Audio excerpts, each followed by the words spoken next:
ایک نبی کا نام لے کر دوسرے نبی پر فضیلت دینا کیسا ہے؟ اگر تنقیص کی نیت سے ہو تو حرام ہے، اور اگر ویسے کوئی فضیلت کے اعتبار سے بیان کرتا ہے تو نبی الاسلام نے خود بھی بیان کی ہے. جیسے نبی الاسلام نے فرمایا قیامت والے دن سب لوگوں کو ننگا اٹھایا جائے گا اور سب سے پہلے حضرت ابراہیم علیہ السلام کو کپڑے پہنائے جائیں گے. یہ حدیث بخاری میں بھی ہے، مسلم میں بھی ہے. اب ظاہر نبی الاسلام نے اس میں سنگل آؤٹ کیا حضرت ابراہیم کو علیہ السلام باقی انبیاء کے اوپر. لیکن بخاری مسلم میں ایک حدیث ہے کہ ایک یہودی اور مسلمان کا جھگڑا ہوا. یہودی نے کہا کہ موسیٰ علیہ السلام کو اللہ تعالیٰ نے تمام جہان والوں پہ فضیلت دی. مسلمان نے کہا کہ محمد رسول اللہ کو فضیلت دی صلی اللہ علیہ وآلہ وسلم. اور اس تلخ کلامی میں مسلمان نے یہودی کے چہرے پہ تھپڑ مار دیا. وہ شکایت لے کے حضور کے پاس آیا تو نبی الاسلام نے اس مسلمان کو ڈانٹا. آپ نے فرمایا مجھے یونس پر بھی فضیلت مت دو. اب یونس وہ ہیں علیہ السلام جن پہ اللہ تعالیٰ نے عطاب فرمایا. قرآن میں آیا کہ وہ مچھلی کے پیٹ میں رہے، اور تورات میں یہاں تک آیا کہ 3 دن اور 3 راتیں انہوں نے کاٹی مچھلی کے پیٹ میں. اور سورہ الصافات میں اللہ تعالیٰ نے فرمایا کہ اگر وہ ہم سے معافی نہ مانگتے، ہمارا ذکر نہ کرتے، جو سورۃ الانبیاء میں آیا لا الہ الا انت سبحانک انی کنت من الظالمین، تو پھر وہ اسی دن مچھلی کے پیٹ سے نکالے جاتے جس دن مردے اپنی قبروں سے نکالے جائیں گے. یعنی یونس علیہ السلام کی قبر بن جانی تھی اسی مچھلی کے پیٹ میں اگر وہ ہم سے معافی نہ مانگتے ان کلمات کے ذریعے. جس پیغمبر پہ اللہ کا اتنا غصہ ہو، کیونکہ وہ اللہ تعالیٰ کی وحی کا انتظار کیے بغیر اپنی قوم کو چھوڑ کے چلے گئے تھے، اور رسول اللہ فرما رہے ہیں کہ مجھے اس سے بھی بہتر مت کو. یہ نبی علیہ السلام کی عاجزی بھی ہے اور امت کی تعلیم بھی ہے. وہ تو خیر پھر حضرت یونس علیہ السلام کا جو یہ ڈیبٹ تھا وہ امت کے حق میں کریڈٹ بن گیا. سورہ یونس میں اللہ تعالیٰ نے فرمایا کبھی ایسا نہیں ہوا کہ کسی قوم پہ عذاب آئے اور وہ ٹل جائے جب اللہ تعالیٰ کسی چیز کا فیصلہ کر لیتا ہے، سوائے قوم یونس کے. ان پہ عذاب کے اثار آ بھی گئے تھے، اس کے باوجود وہ اس وقت گڑ گڑائے. اس وقت تو سارے گڑ گاتے ہیں، سورۃ الاعراف میں ہے کہ جب عذاب آتا ہے سارے گڑ گڑاتے ہیں. لیکن اللہ تعالیٰ نے قوم یونس کی آہوزاری اس وقت سن لی، اور اس کی برکت دیکھیں وہ سارے مسلمان ہو گئے. 1 لاکھ سے زیادہ تھے، قرآن میں ہے 1 لاکھ سے زیادہ، اور سارے مسلمان ہو گئے. اور صرف اس وجہ سے انہیں یہ کریڈٹ ملا کہ ان کے پیغمبر نے وحی کا انتظار کیے بغیر اس علاقے کو چھوڑ دیا تھا کہ اچھا اب ان پہ تو عذاب آئے گا، میں تو جا رہا ہوں. وہ پھر جس کشتی میں سوار ہوئے وہ سمندری طوفان میں پھنس گئی، اور وہاں پہ ٹریڈیشن تھی کہ سمندری طوفان میں اس وقت کشتی پھنستی ہے کہ جب کوئی ایسا اس میں مسافر بیٹھا ہو جو اپنے مالک کی اجازت کے بغیر نکلا ہو. تو قرآن اندازی کی گئی. پہلی دفعہ قرآن اندازی کی تو حضرت یونس علیہ السلام کا نام نکل آیا. اب یونس علیہ السلام تو ظاہر ایک خاندانی طور پر بھی اونچے خاندان سے تعلق رکھتے تھے، رسپیکٹ بھی تھی. لوگوں نے کہا نہیں دوبارہ قرآن ڈالتے ہیں، یہ تو ہو ہی نہیں سکتے. ٹھیک ہے، یہ تو خود اتنے اعلیٰ خاندان سے ہے، یہ کون سے کسی کے غلام ہیں.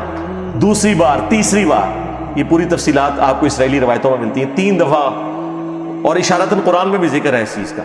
انہوں نے پھر حضرت یونس علیہ السلام نے کہا ٹھیک ہے مجھے پھر سمندر میں ڈال دو، میں تو اپنے مالک کی اجازت کے بغیر ہی نکلا ہوں. ان کو سمجھ آ گئی کہ کام ڈل گیا میرے ساتھ، اور پھر ایک بڑی مچھلی نے ان کو نگل لیا. 3 دن 3 رات تک انہوں نے اس اندھیرے میں اللہ تعالیٰ سے کلمات، وہ اس امت کو اس میں اعظم ہی مل گیا قرآن کی برکت سے، لا الہ الا انت سبحانک انی کنت من الظالمین. اس سے بہتر کوئی استغفار نہیں ہے. جامع ترمذی میں حدیث ہے کوئی شخص بھی یونس علیہ السلام کی دعا کے ذریعے اللہ کی طرف متوجہ ہو، اللہ تعالیٰ اسے کبھی محروم نہیں لوٹاتا. اور قرآن میں بھی اس کا ذکر ہے کذالک ننجی المؤمنین، ہم مومنین کو بھی اسی طریقے سے نجات دیں گے جب وہ ان کلمات کے ساتھ ہماری طرف متوجہ ہو. لا الہ الا انت سبحانک، نہیں ہے کوئی معبود سوائے تیرے اور تو غلطیوں سے پاک ہے. انی کنت من الظالمین، بے شک میں ہی ظلم کرنے والا ہوں، میں تو غلطیاں کروں گا، انسان ہوں نا یا اللہ. غلطی سے اگر کوئی پاک ہے تو ہے، اور میں تو مخلوق ہوں، مخلوق کا کام ہے غلطی کرنا. دیکھیں وہ ایک لفظ اگر یہ انسان کے لیے ہوتا میں بولتا کس طرح ایکسپلائٹ کیا کہ اللہ تو غلطیوں سے پاک ہے. لہذا تو کسی سے نہ ایکسپیکٹ کر کے وہ غلطی نہیں کرے گا. یہ تو صرف تیری خوبی ہو سکتی ہے, میں تو انسان ہوں نا, تو غلطی کروں گا, مجھے معاف کر دے. اور اللہ تعالیٰ فرما رہا ہے کہ اگر یہ ان کلمات سے ہمیں نہ پکارتے تو پھر مچھلی کے پیٹ سے قیامت کے دن ہی نکلتے. تو اللہ تعالیٰ نے توبہ قبول کر لی ان کی. اور لیکن نبی علیہ السلام نے فرمایا مجھے یونس پہ بھی فضیلت مت دو. ہاں, تو اس طرح کا کمپیریزن جس میں دوسرے کو نیچے دکھایا جائے وہ کمپیریزن منع ہے. ویسے آپ مطلقاً دے سکتے ہیں, اسے کہا جاتا ہے تفضیل بین الرسل, رسولوں میں ایک رسول کو دوسرے پہ فضیلت دینا. یہ قرآن کا عقیدہ ہے. تلک الرسل فضلنا بعضهم علی بعض, یہ اللہ کے رسول ہیں, بعض کو بعض پہ فضیلت دی ہے. تیسرے پارے کا سٹارٹ اس سے ہوتا ہے.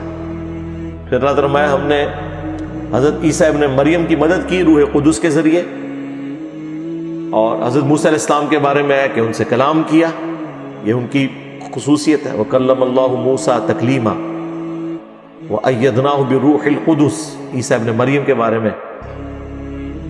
اور بعض کے باقی معاملات میں درجات بلند کیے. ہمارے نبی علیہ السلام کے بارے میں سب سے بڑی میں کہتا ہوں فضیلت ختم نبوت والی ہے کہ نبی علیہ السلام کے اوپر سلسلہ نبوت ختم کیا گیا کہ ان کے بعد اب کسی اور پیغمبر کی ضرورت نہیں ہے. پھر پوری انسانیت کے لیے پیغمبر بنا کے بھیجا گیا. نبی علیہ السلام کی تو اگر آپ خوبیاں گننا شروع کریں قرآن و سنت کی روشنی میں تو وہ درجنوں ایسی خوبیاں ہیں جو اور کسی پیغمبر کو نہیں ملی, لیکن ان کی بنیاد پہ کسی اور پیغمبر کی تنقیص نہیں ہو سکتی. اسے کہا جاتا ہے تفریق بین الرسل, وہ حرام ہے. لا نفرق بین احد من رسلی, ہم رسولوں میں ایمان لانے میں کسی میں فرق نہیں کرتے.